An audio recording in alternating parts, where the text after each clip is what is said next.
മനസ്സിൽ ഉണരും ആയിരം വസന്തം, മനസ്സിൽ ഉണരും യേശുവേ നിൻ ഗാനം ആലപിക്കുമ്പോൾ, യേശുവേ നിൻ ഗാനം ആലപിക്കുമ്പോൾ, നിൻ തിരുനാമമെന്നാവിലുണരുമ്പോൾ ആയിരം താരകൾ പൂക്കും.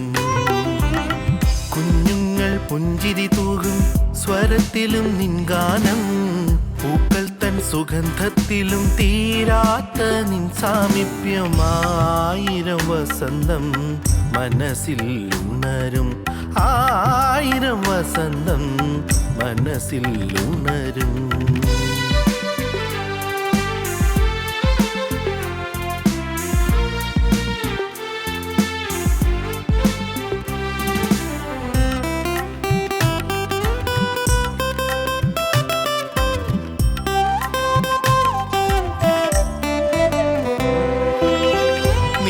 മുഖമറിയും മാനുഷ നിൻമുഖം കാൺമാൻ കൊതിപ്പൂ, നിൻ ദുഃഖമറിയും മാനുഷ നിൻമുഖം കാൺമാൻ കൊതിപ്പൂ.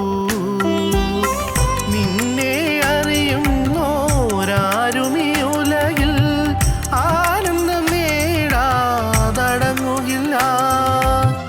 നിന്നെ അറിയുന്നോരാരും ഈ ഉലകിൽ ആനന്ദം നേടാതടങ്ങുകില്ല, ആനന്ദം നേടാതടങ്ങുകില്ല. ആയിരം വസന്തം മനസ്സിൽ ഉണരും, ആയിരം വസന്തം മനസ്സിൽ ഉണരും.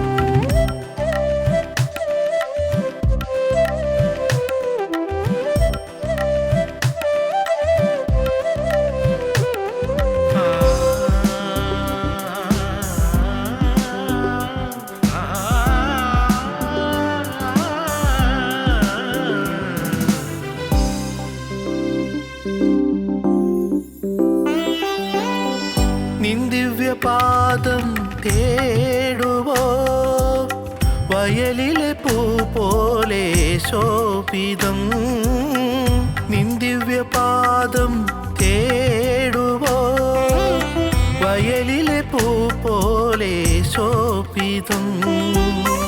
നിന്റെ മനോഹര ജീവിതം നേടുവാൻ പരസ്പര സ്നേഹം നുകരും. നിന്റെ മനോഹര ജീവിതം നേടുവാൻ പരസ്പര സ്നേഹം നുകരും, പരസ്പര സ്നേഹം നുകരും. ആയിരം വസന്തം മനസ്സിൽ ഉണരും, ആയിരം വസന്തം മനസ്സിൽ ഉണരും. യേശുവേ നിൻ ഗാനം ആലപിക്കുമ്പോൾ, യേശുവേ നിൻ ഗാനം ആലപിക്കുമ്പോൾ, നിൻ തിരുനാമമെന്നാവിലുണരുമ്പോൾ ആയിരം താരകൾ പൂക്കും. കുഞ്ഞുങ്ങൾ പുഞ്ചിരി തൂകും സ്വരത്തിലും നിൻ ഗാനം, പൂക്കൾ തൻ സുഗന്ധത്തിലും തീരാത്ത നിൻ സാമീപ്യം. ആയിരം വസന്തം മനസ്സിൽ ഉണരും, ആയിരം വസന്തം മനസ്സിൽ ഉണരും.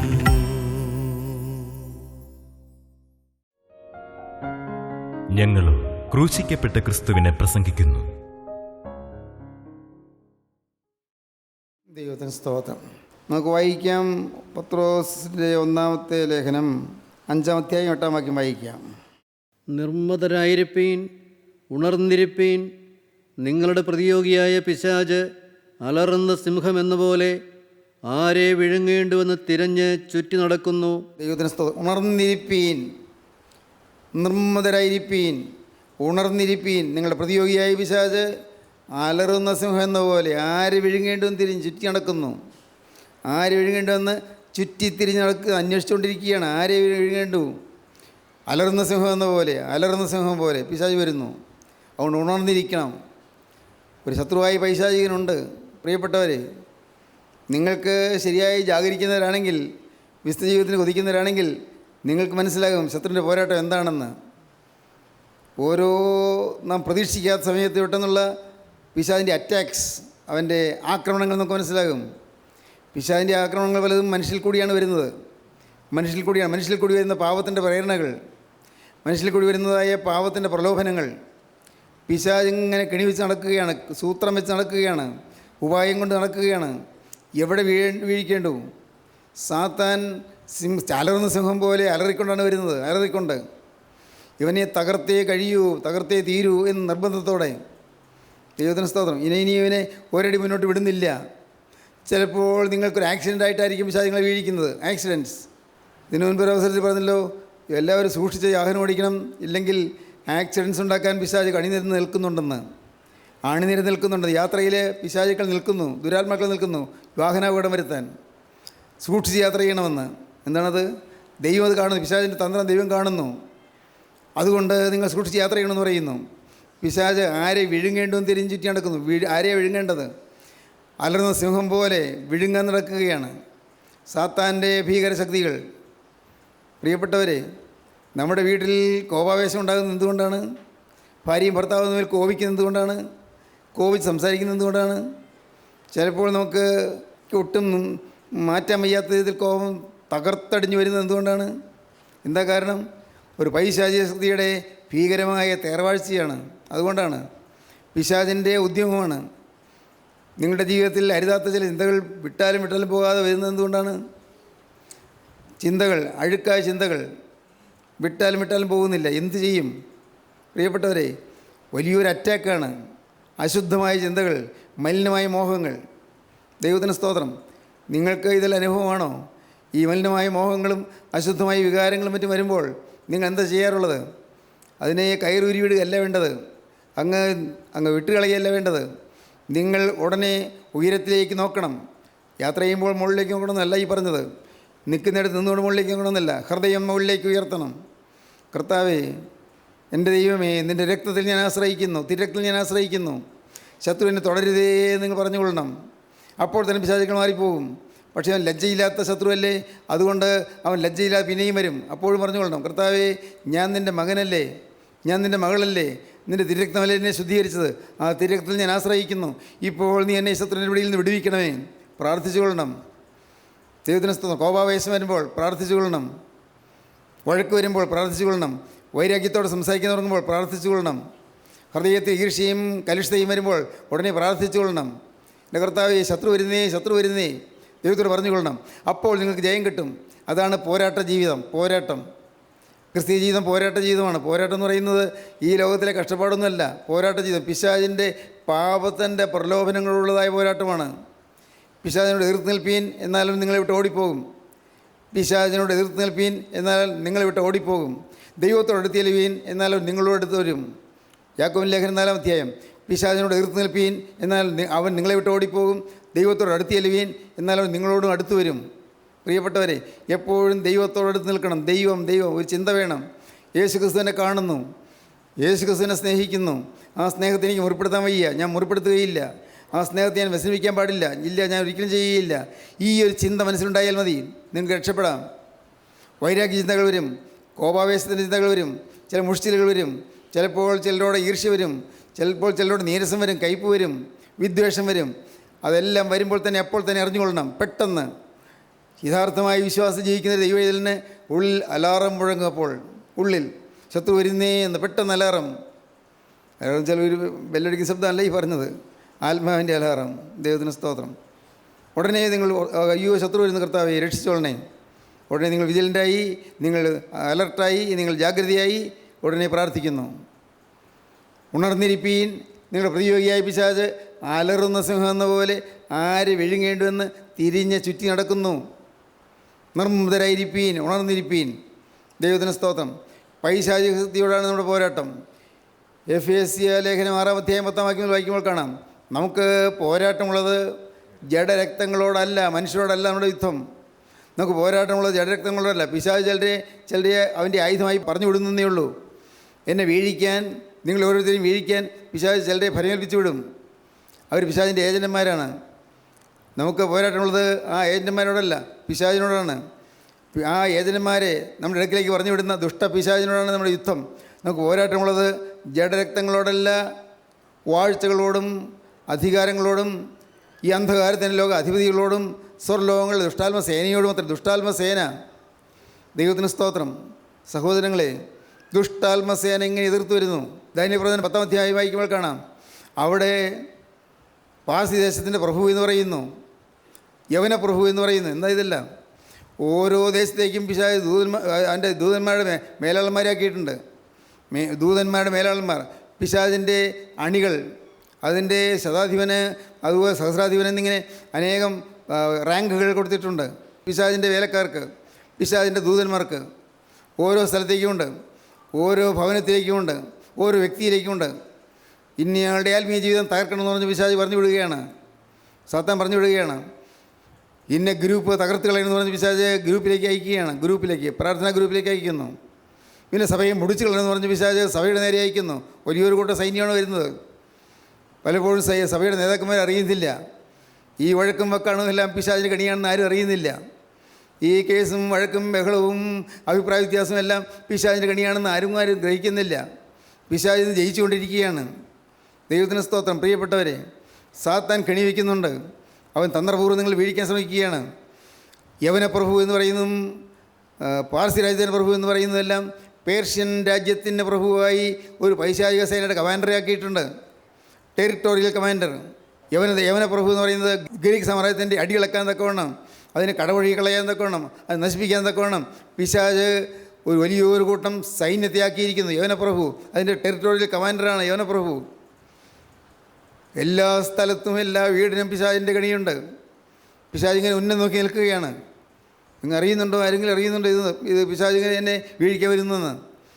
നമ്മുടെ ഓരോ ചെയ്തികളിലും ഓരോ ചുവടുവെപ്പിലും നമ്മൾ വീഴിക്കാൻ പിശാചിങ്ങനെ കാത്തു നിൽക്കുകയാണ്. ദൈവത്തിന് സ്തോത്രം. നിങ്ങൾക്ക് പോരാട്ടമുള്ളത് ജഡരക്തങ്ങളോടല്ല, വാഴ്ചകളോടും അധികാരങ്ങളോടും ഈ അന്ധകാരത്തിൻ്റെ ലോക അധിപതികളോടും സ്വർലോകങ്ങളിലെ ദുഷ്ടാത്മസേനയോടും അത്രയും. അതുകൊണ്ട് നിങ്ങൾ ദുർദിവസത്തിൽ എതിർപ്പാനും, ദുർദിവസം വരും, എല്ലാവർക്കും ഉണ്ട് ദുർദിവസം, അപകടത്തിൻ്റെ ദിവസം, അനർത്ഥത്തിൻ്റെ ദിവസം, നാശത്തിൻ്റെ ദിവസം. അന്നേരം നിങ്ങൾ പേടിച്ചിരിക്കുകയല്ല വേണ്ടത്. ദുർദിവസം എതിർപ്പാനും സകലവും സമാപിച്ചിട്ട് എതിർപ്പ് കഴിഞ്ഞിട്ട് ഉറച്ചു നിൽപ്പാനും കഴിയേണ്ടതിന് ദൈവത്തിൻ്റെ സർവായുധവർഗം എടുത്തുകൊള്ളുവീൻ. ആയുധവർഗം എടുത്തുകൊള്ളണം, ആയുധം കയ്യിലുണ്ടായിരിക്കണം. ഈ പിശാചിൻ്റെ ടെറിട്ടോറിയൽ സേന ആക്രമിക്കാൻ വരുമ്പോൾ നമ്മുടെ കയ്യിൽ ആയുധം വേണം.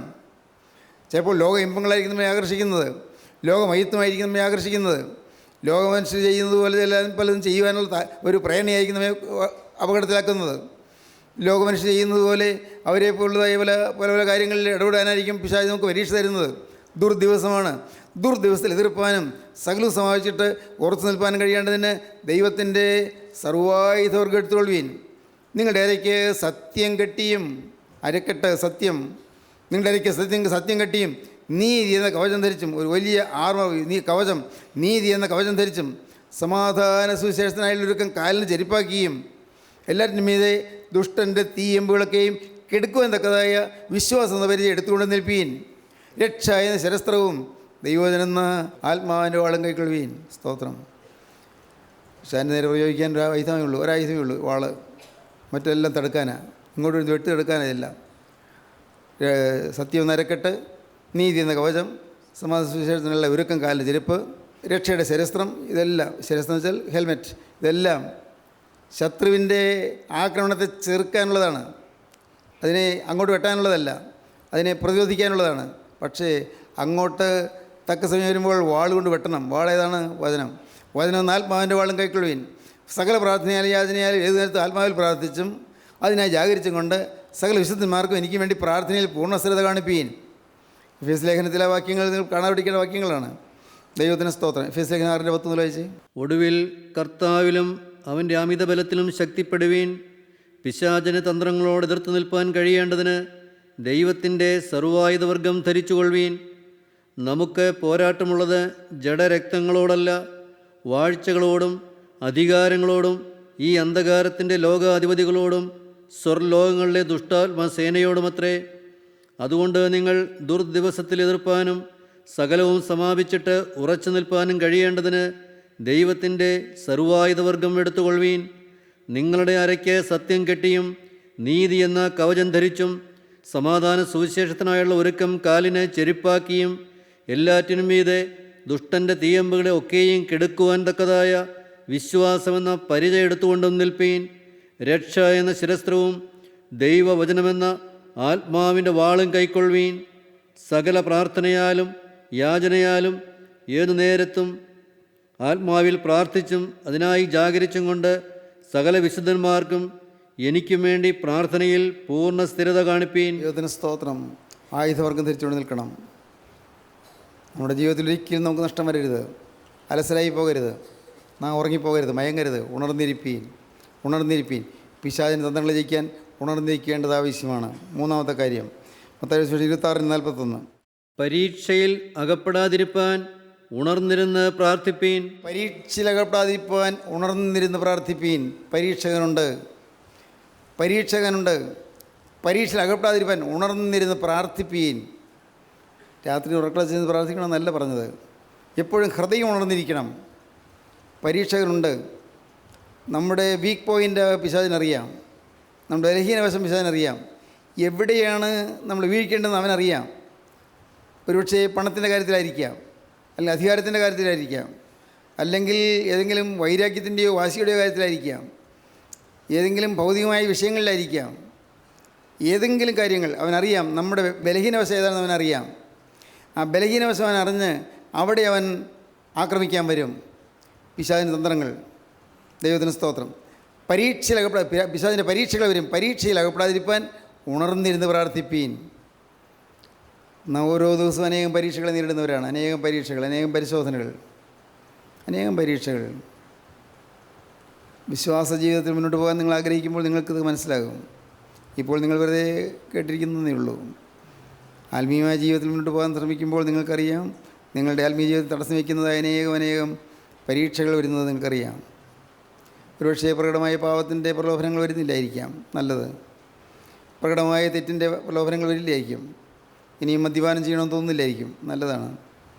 ഇനിയും കഞ്ചാവോ മയക്കുമരുന്നോ അല്ലെങ്കിൽ മറ്റുള്ള ഏതെങ്കിലും ലഹരി വസ്തുക്കളോ വേണ്ട, അതിനുള്ള ആഗ്രഹമൊന്നും വരുന്നില്ലായിരിക്കാം. പക്ഷേ നിങ്ങൾ ഹൃദയത്തിൻ്റെ ഉള്ളിൽ ഈർഷ്യയും അസൂയയും പകയും വിദ്വേഷവും പരസ്പര ഇണക്കക്കുറവും എല്ലാം വരുന്നുണ്ട്.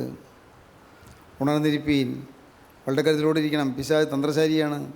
എവിടെയാണ് നമുക്ക് ക്ഷീണമുള്ളതെന്ന് അവനറിയാം. നമുക്ക് ബലഹീനവശം എന്തുണ്ടെന്ന് അവനറിയാം. അവിടെ തന്നെ കയറി പിടിക്കും. കർത്താവിന് സ്തോത്രം. അവിടെ തന്നെ കയറി പിടിക്കും. നമ്മുടെ ഓരോരുത്തരും ജീവിതത്തിലെ ചില പ്രത്യേക വശങ്ങളുണ്ട്, ബലഹീനവശങ്ങളുണ്ട്. അത് പിശാചിനറിയാം. കർത്താവിന് സ്തോത്രം. നാമും അറിയണം അതിൻ്റെ ഒരു ബലഹീനവശമാണെന്നറിയണം. ഇപ്പോൾ ഇവിടെ ഇരിക്കുന്ന നിങ്ങളെല്ലാവരും എന്നെ കാണുമ്പോൾ വളരെ സ്നേഹം കാണിക്കുന്നു. വളരെ സ്നേഹം, വളരെ ബഹുമാനം. അപ്പോൾ ആരെങ്കിലും ഒരാൾ ബഹുമാനം കാണിക്കാതിരിക്കുമ്പോൾ എൻ്റെ മനസ്സിൽ ഒരു ചെറിയ ഈർഷ്യ വരുന്നു. അത് പിശാചിൻ്റെ പരീക്ഷയാണ്.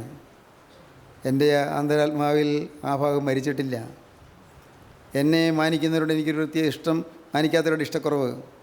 അത് എൻ്റെ സ്വഭാവത്തിൻ്റെ മാലിന്യം. അതിനെ കത്തിവയ്ക്കണം. ദൈവത്തിന് സ്തോത്രം. നിങ്ങൾ ചിന്തിക്കൂ. നിങ്ങളുടെ ബലഹീനവശം എവിടെയെല്ലാമാണുള്ളത്. നിസ്സാര കാര്യമല്ല ഇതൊന്നും. പെട്ടെന്ന് ഓടി മദ്യപാനത്തിലേക്ക് പോകുമെന്നല്ല ഞാൻ പറഞ്ഞത്. പെട്ടെന്ന് വൃത്തികെട്ട ജീവിതത്തിലേക്ക് പോകുമെന്ന് ഞാൻ പറഞ്ഞില്ല. പക്ഷേ നിങ്ങൾക്ക് ഇങ്ങനെയുള്ള ചില ആന്തരിക ബന്ധനങ്ങളുണ്ട്. ആന്തരികമായ ബന്ധനങ്ങൾ. മറ്റുള്ളവരെന്നെ ആദരിക്കണം, മറ്റുള്ളവരെന്നെ സ്നേഹിക്കണം, മറ്റുള്ളവരെൻ്റെ അഭിപ്രായത്തെ അംഗീകരിക്കണം, എൻ്റെ അഭിപ്രായത്തിന് മീതെ വേറെ ആർക്ക് അഭിപ്രായം പറയാൻ പാടില്ല എന്നിങ്ങനെയുള്ളതായ ചില പിടിവാശികൾ. അതെല്ലാം പിശാച് അവകാശം പറയുന്ന കാര്യങ്ങളാണ്. അവിടെയെല്ലാം വന്ന് പിശാച് കയറി തൊട്ടുകൊണ്ടിരിക്കും. എപ്പോഴും തൊട്ടുകൊണ്ടിരിക്കും. ഇപ്പോൾ ഒരു പാവം ഏറ്റു പറഞ്ഞു അത് മാറിക്കഴിഞ്ഞാലും പിന്നെയും ആ ബലഹീനവശം അവിടെയുണ്ട്, ആ നേച്ചർ അവിടെയുണ്ട്, ആ പ്രകൃതി അവിടെയുണ്ട്, ആ സ്വഭാവം അവിടെയുണ്ട്. അതുകൊണ്ട് ആ സ്വഭാവത്തിന്മേൽ പിടിച്ചുകൊണ്ട് പിശാച് പിന്നെയും കയറി വരും. എത്ര സൂക്ഷിച്ച് ജീവിക്കണം, എത്ര സൂക്ഷിച്ച്. ദൈവത്തിന് സ്തോത്രം.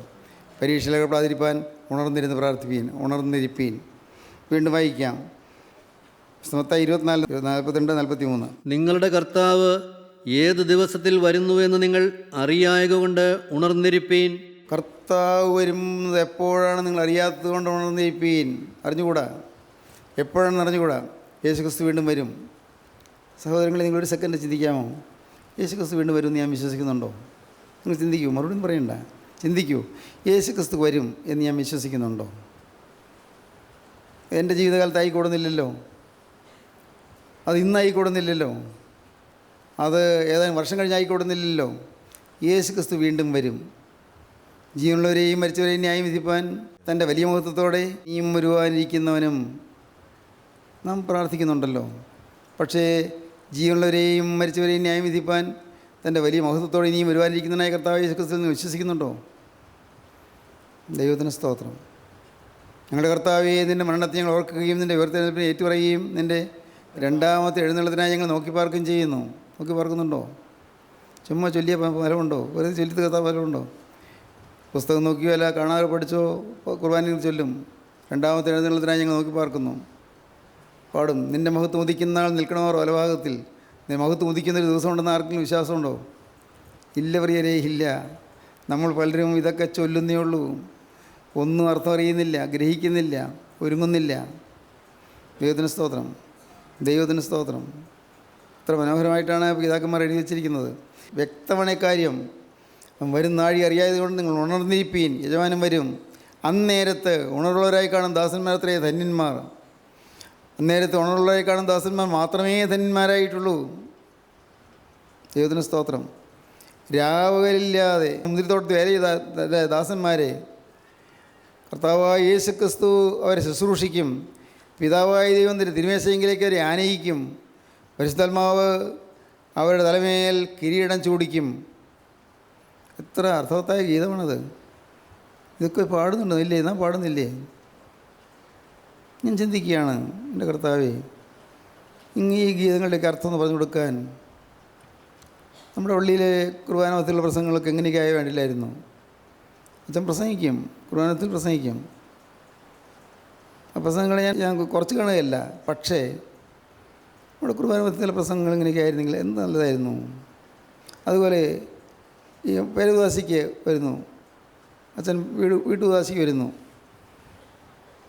അപ്പോൾ എല്ലാ മുറിയിലും കടന്നു ചെന്ന് അവിടെ വാഴ്ത്തിയ വെള്ളം തെളിക്കുന്നു. വിശുദ്ധേങ്കുരിയും വായിക്കുന്ന ഭാഗം സക്കായിയുടെ മാനസാന്തരമാണ്. ആ സക്കായി ആരാണെന്ന് പാവം ആ വീട്ടിലുള്ളവർക്ക് അറിയാമോ? സക്കായി ആരാണ്? സക്കായി എങ്ങനെയാണ് മാനസാന്തരപ്പെട്ടത്? സക്കായി നിന്ന് ഈ വീട്ടിൽ രക്ഷ വന്നെന്ന് കർത്താവ് പറഞ്ഞു. സക്കായിയുടെ വീടിന് രക്ഷ വന്നത് എങ്ങനെയാണ്? ഇത് വല്ലതും ആ പാവപ്പെട്ട വീട്ടുകാർക്ക് അറിയാൻ പാടില്ലല്ലോ. പാവങ്ങൾ എട്ടും പൊട്ടും തിരിയാത്തവർ, ഇടം കൈയും വലം കൈയും തിരിച്ചറിയാൻ പാടില്ലാത്തവർ, അവർക്ക് ഈ ഏവങ്കലിയും വായിച്ചിട്ടൊന്ന് അർത്ഥം പറഞ്ഞു കൊടുത്തിരുന്നെങ്കിൽ. ദൈവത്തിന് സ്തോത്രം. മക്കളെ, ഇതാണ് നമ്മുടെ സഭ നിശ്ചയിച്ചിരിക്കുന്നത്. ഏവങ്കലിയനിൽ ഇതാണ് പറഞ്ഞിരിക്കുന്നത്. അത് നിങ്ങൾ അത് അനുഷ്ഠിക്കണം, അത് മനസ്സിലാക്കണം. കർത്താവായ യേശു ക്രിസ്തുവാണ് ഭവനം ശുദ്ധീകരിക്കുന്നത്. ഞാൻ വന്ന് ധൂപം വീശിയാലോ ഞാൻ ഈ വെള്ളം വാഴ്ത്തി തളിച്ചാലോ ഒന്നും ഇവിടെ ശുദ്ധീകരണം നടക്കുകയില്ല. യേശു ക്രിസ്തു വരണം, രക്ഷകൻ വരണം ഈ വീട്ടിലേക്ക്. യേശു വന്നില്ലെങ്കിൽ നിങ്ങളുടെ വീട് ശുദ്ധീകരിക്കപ്പെടുകയില്ല. മനുഷ്യർ ആര് വന്നാലും ശുദ്ധീകരിക്കപ്പെടുകയില്ല. എത്ര അനുഗ്രഹിക്കപ്പെട്ട ദൈവദാസം വന്നാലും ശുദ്ധീകരിക്കപ്പെടുകയില്ല. ശുദ്ധീകരിക്കപ്പെടണമെങ്കിൽ യേശു ക്രിസ്തു തന്നെ വരണം. അദൃശ്യനായ യേശുവിടെ എഴുന്നള്ളി വരണം. മക്കളെ, നിങ്ങൾ അതിനെന്താണ് ചെയ്യേണ്ടത്? സക്കായി ചെയ്തതുപോലെ പാപങ്ങൾ കണ്ടുപിടിച്ച് പാപങ്ങൾ ഉപേക്ഷിക്കാൻ തയ്യാറാകണം. നീക്കുവെക്ക് വരുത്താൻ തയ്യാറാകണം. എൻ്റെ സ്വത്തിൽ പാതി ഞാൻ ദരിദ്രർക്ക് കൊടുക്കുന്നു, അന്യായമായി സമ്പാദിച്ചതിന് 4 ഇരട്ടി ഞാൻ പകരം കൊടുക്കുന്നു. സക്കായി പറഞ്ഞു. കർത്താവിനോട് ആവശ്യപ്പെട്ടിട്ടില്ല അവൻ പറഞ്ഞത്. ഞാൻ ഇങ്ങനെ ചില കാര്യങ്ങൾ ചെയ്യാൻ പോവുകയാണ്, ഞാൻ അന്യായമായി സമ്പാദിച്ചവനാണ്, 4 ഇരട്ടി ഞാൻ പകരം കൊടുക്കും. ചിലരൊക്കെ ആരോടൊക്കെയാണോ ഞാൻ അന്യായമായി സമ്പാദിച്ചത് എനിക്കറിയാൻ പാടില്ല. അതുകൊണ്ട് ഇപ്പോൾ എനിക്ക് പലരെയും ഓർമ്മയില്ലാത്തതുകൊണ്ട് ഞാൻ ദരിദ്രർക്ക് ഞാൻ 4 ഇരട്ടിയായി പകരം കൊടുക്കുന്നു. ദരിദ്രർക്ക് എൻ്റെ സ്വത്തിൽ പകുതി ഞാൻ കൊടുക്കുന്നു. ദൈവത്തിന് സ്തോത്രം. പ്രിയപ്പെട്ടവരെ, അർത്ഥമറിയാതെയുള്ള ജൽപ്പനങ്ങളാണ്, അർത്ഥമറിയാതെയുള്ള പ്രാർത്ഥനകളാണ്, അർത്ഥമറിയാതെയുള്ളതായ ഗീതങ്ങളാണ്. എല്ലാം ചൊല്ലുന്നുണ്ട്, പക്ഷെ ഒന്നും അറിയുന്നില്ല. ഉണർന്നിരിപ്പീൻ, ഓർക്കുക, ഉണർന്നിരിപ്പീൻ. കർത്താവിൻ്റെ രണ്ടാമത്തെ എപ്പോഴും അറിയാത്തതുകൊണ്ട് ഉണർന്നിരിപ്പീൻ. മാത്രമല്ല, പരീക്ഷയിലകപ്പെടാതിരിക്കാൻ ഉണർന്നിരുന്ന് പ്രാർത്ഥിപ്പീൻ. പരീക്ഷയിലകപ്പെടാതിരിക്കാൻ ഉണർന്നിരുന്ന് പ്രാർത്ഥിപ്പീൻ. പരീക്ഷ വരുന്നു, പരീക്ഷകൻ വരുന്നു. പരീക്ഷകൻ വരുമ്പോൾ, പരീക്ഷകനായി പിശാച് വരുമ്പോൾ അവൻ്റെ വലയിൽ കൊടുക്കാതിരിക്കാൻ ഉണർന്നിരിപ്പീൻ, ജാഗ്രത പാലിപ്പീൻ. ദൈവത്തിന് സ്തോത്രം. ഇന്ന് ഈ വചനങ്ങളെ ഞാൻ പറയുമ്പോൾ എൻ്റെ വിശ്വാസം നിങ്ങൾ ചിലർക്കെങ്കിലും ഉണർവ് കിട്ടുമെന്നാണ്. ചിലർക്കെങ്കിലും നിങ്ങൾക്ക് ഒരു മനസ്സിന് ചലനം വരുമെന്നാണ്. ദൈവത്തിന് സ്തോത്രം. കർത്താവ് നിങ്ങളെ സ്നേഹിക്കുന്നുണ്ട്. യേശു നിങ്ങളെ സ്നേഹിക്കുന്നുണ്ട്. യേശു എന്നെയും സ്നേഹിക്കുന്നുണ്ട്. അതുകൊണ്ടാണ് ഇതെല്ലാം പറയാനിടയായത്. അതുകൊണ്ടാണ് ഇതെല്ലാം നിങ്ങൾ കേൾക്കാനിടയായത്. ദൈവത്തിന് സ്തോത്രം. ഞാൻ നിങ്ങളെപ്പോലെ സാധു മനുഷ്യൻ, സാധാരണക്കാരനായൊരു മനുഷ്യൻ. നിങ്ങളെക്കാൾ ഒരു ഭേദവുമില്ല എനിക്ക്. ഞാനും പാവിയായ ഒരു മനുഷ്യൻ. എന്നാൽ ഭാഗ്യവശാൽ എൻ്റെ ജീവിതം കർത്താവിന് കൊടുക്കാൻ എനിക്ക് ഒരു കൃപ കിട്ടി. ജീവിതം യേശുവിന് ഒരിക്കൽ കൊടുത്തു, ഒരിക്കലായിട്ട് കൊടുത്തു. ഈ ജീവിതം അങ്ങോട്ട് വെച്ച് മാറി. എൻ്റെ അക്കൗണ്ടെല്ലാം യേശുവിൻ്റെ അക്കൗണ്ടിലേക്കായി. എൻ്റെ അക്കൗണ്ട് നില്ലായിരുന്നു, നിൽ. എൻ്റെ അക്കൗണ്ടിൽ കുറേ പാപങ്ങളെ ഉണ്ടായിരുന്നുള്ളൂ, പാപങ്ങളുടെ ലിസ്റ്റ്. അതല്ല, യേശുവിൻ്റെ അക്കൗണ്ടിലേക്ക് മാറി. യേശു എൻ്റെ അക്കൗണ്ട് എൻ്റെ പേരിലേക്ക് എക്സ്ചേഞ്ച് ചെയ്തു. ദൈവത്തിന് സ്തോത്രം, ദൈവത്തിന് സ്തോത്രം. യേശുവിൻ്റെ അക്കൗണ്ടിലോ അവിടെ സ്വത്തുണ്ട്, വിശുദ്ധിയുണ്ട്, അവിടെ സ്നേഹമുണ്ട്, അവിടെ കരുണയുണ്ട്, അവിടെ വിശ്വാസമുണ്ട്, അവിടെ പ്രത്യാശയുണ്ട്. യേശുവിൻ്റെ അക്കൗണ്ടിലുള്ളതായ സകല സ്വത്തുക്കളും സ്വർഗീയ മഹിമകളും എൻ്റെ അക്കൗണ്ടിലേക്ക് മാറ്റിയിട്ട് എൻ്റെ അക്കൗണ്ടിലുള്ളതായ പാവവും ശാപവും എല്ലാ വൃത്തികേടുകളും എല്ലാം യേശുവിൻ്റെ അക്കൗണ്ടിലേക്ക് ഏറ്റെടുത്തു. അതാണ് ക്രൂശ്. സ്തോത്രം. ആ ക്രൂശിലെ മരണം നിങ്ങൾ മനസ്സിലായില്ലെങ്കിൽ സാരമില്ല, കേൾക്കൂ. ഇന്ന് നിങ്ങൾക്ക് യേശുവിൻ്റെ കൈകളിലേക്ക് കൈമാറാൻ പറ്റുമോ? യേശുവേ, ഈ ജീവിതം ഞാൻ നിൻ്റെ കയ്യിലേക്ക് തരുന്നു. നാഥ, നിൻ്റെ വിശുദ്ധിയും വിശ്വാസവും പ്രത്യാശയും സ്നേഹവും എൻ്റെ ഹൃദയത്തിലേക്ക് ഒഴുകണമേ. യേശുവേ, നിൻ്റെ വകയാക്കി എന്നെ തീർക്കണമേ. നിൻ്റെ പേരിൽ ജീവിപ്പാൻ പുതിയ പദ്ധതി എനിക്ക് തരണമേ. പുതിയ വാതിലെനിക്ക് തുറന്നു തരണമേ. പുതിയ വഴിയിൽ കൂടി നടത്തണമേ. കർത്താവേ, ഇത്രയും കാലം ഞാൻ അറിയാതെ പലതും ചെയ്തു പോയി, അറിയാതെ പലതും പറഞ്ഞു പോയി. കർത്താവേ, എൻ്റെ ജീവിതം നഷ്ടപ്പെടുത്തി കളഞ്ഞു. ഇപ്പോൾ നാഥ, നിൻ്റെ തിരുമുമ്പാകെ വന്ന് ഞാൻ നിൻ്റെ കരുണയോട് യാചിക്കുന്നു. എന്നോട് മനസ്സറിഞ്ഞിപ്പോൾ എൻ്റെ മേൽ തൃക്കരം വെക്കണമേ. Hallelujah, hallelujah, hallelujah. ദൈവത്തിന് സ്തോത്രം. പ്രിയപ്പെട്ടവരെ, പരീക്ഷയിൽ ഏർപ്പെടാതിരിപ്പാൻ ഉണർന്നിരിപ്പീൻ, ഉണർന്നിരിപ്പീൻ, ഉറങ്ങരുത്. ഉണർന്നു വീഴുക, ചാവാറായ നിൻ്റെ ശേഷിപ്പുകളെ ശക്തീകരിക്കുക. ഉണർന്നിരിപ്പീൻ, കർത്താവിൻ്റെ വരവ് എപ്പോഴും അറിയായി. ഉണർന്നിരിപ്പീൻ, എപ്പോഴും ജാഗ്രതയോടിരിപ്പീൻ. വിശ്വാസികളെ ആക്രമിക്കാതിരിക്കാൻ ഉണർന്നിരിപ്പീൻ. ശത്രുവിൻ്റെ തന്ത്രങ്ങളോട് എതിർത്തിപ്പാൻ കഴിയേണ്ടതിന് എപ്പോഴും ഉണർന്നിരിപ്പീൻ. ഉണർന്നിരിക്കുക, ഒരുങ്ങിയിരിക്കുക. ദൈവത്തിന് സ്തോത്രം. ആരെല്ലാം ഒരുങ്ങുന്നുണ്ട്? ആരെല്ലാം ഇപ്പോൾ കർത്താവിൻ്റെ കരങ്ങളിലേക്ക് ജീവിതം കൊടുക്കുന്നുണ്ട്? കർത്താവിൻ്റെ അക്കൗണ്ടിലേക്ക് നിങ്ങളുടെ അക്കൗണ്ട് എക്സ്ചേഞ്ച് ചെയ്യാൻ ആർക്കെല്ലാം തയ്യാറുണ്ട്? എൻ്റെ പേരിലുള്ള പാപത്തിൻ്റെ അക്കൗണ്ടെല്ലാം യേശുവിൻ്റെ മേൽ ഞാൻ കൊടുക്കുന്നു. യേശുവിൻ്റെ ബാങ്ക് അക്കൗണ്ടിലേക്ക് എൻ്റെ പാപങ്ങളുടെ അക്കൗണ്ടെല്ലാം ഇതാ ഞാൻ മാറ്റിവെക്കുന്നു. എൻ്റെ കർത്താവേ, യേശുവിൻ്റെ അക്കൗണ്ടിലേക്ക് എല്ലാം ഞാൻ ഇടുന്നു. എൻ്റെ അക്കൗണ്ടിലുള്ളതെല്ലാം അങ്ങോട്ട് പോയിപ്പിക്കുന്നു. എൻ്റെ ശാപവും എൻ്റെ പാവവും എൻ്റെ വൃത്തികെട്ട ജീവിതവും കർത്താവേ, എൻ്റെ സ്വഭാവ ദൂഷ്യവും എല്ലാം യേശുവിൻ്റെ അക്കൗണ്ടിലേക്കാകുന്നു. യേശുവിൻ്റെ അക്കൗണ്ടിലേക്ക് അതായതുകൊണ്ടാണ് നീ കുരിശിൽ മരിക്കേണ്ടി വന്നത്. അതുകൊണ്ടാണ് നീ കുരിശിൽ മരിച്ചത്. അതുകൊണ്ടാണ് നിൻ്റെ തിരുരക്തം ചിന്തിയത്.